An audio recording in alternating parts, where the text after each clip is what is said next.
তোমাকে দেখে তো মন খারাপ বলে মনে হয় না, ঠিক না?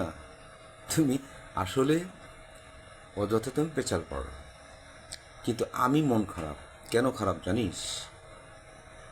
এই যে মিডিস দিনের পর দিন আমাকে নিয়ে যে বয়ান দিচ্ছে, বৈষম্য সৃষ্টি করছে, এই বাড়ি থেকে আমাকে তাড়াতে বলে। তার মাকে বলে যে তোমার এই জামাইকে তুমি এখানে রাখছো কেন, তুমি তাড়াতাড়ি তাড়িয়ে দাও।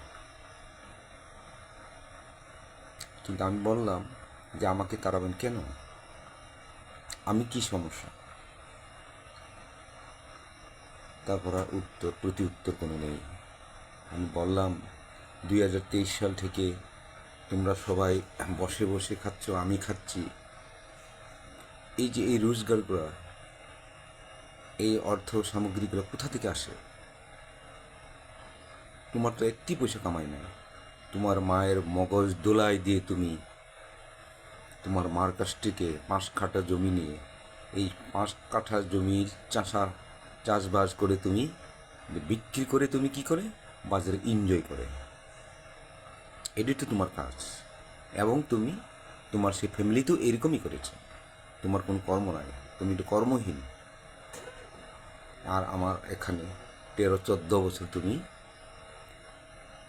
অন্ন ধ্বংস করে আবার আমাকে তুমি এই বাড়ি থেকে বিতাড়িত হতে বলছো। আমি কি দোষ করেছিলাম?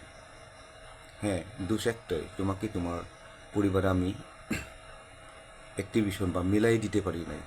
সেটা তো আমার দোষ নয়। আমি তো দিয়েছিলাম, কিন্তু তুমি অক্ষমতা সংসার পরিচালনার জন্য,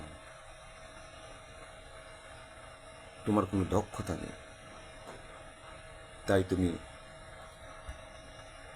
ব্যর্থ হয়ে আবার 9 মাসের পর মধ্যে তুমি চলে আসো। এখন আবার তুমি বলে আমার কোনো দোষ নাই। দোষ ছাড়া কোনো মানুষের উপরে কোনো দমন নিপীড়ন হয় না, এটা কিন্তু সত্য। যাই হোক, আমি আর কি বলবো। তুমি ভালো থাকো, সুস্থ থাকো। এরকম ধরনের বয়ান তুমি যদি উচ্চারণ করো, তাহলে যারা সেই স্মরণ সভায় আমাকে এই বাড়িতে বরণ করে নিয়েছে, বাধ্য হব আমি তাদেরকে ইনভাইটেশন করে তোমার সামনে হাজির করাতে। যাই হোক, আজকে আমি আমার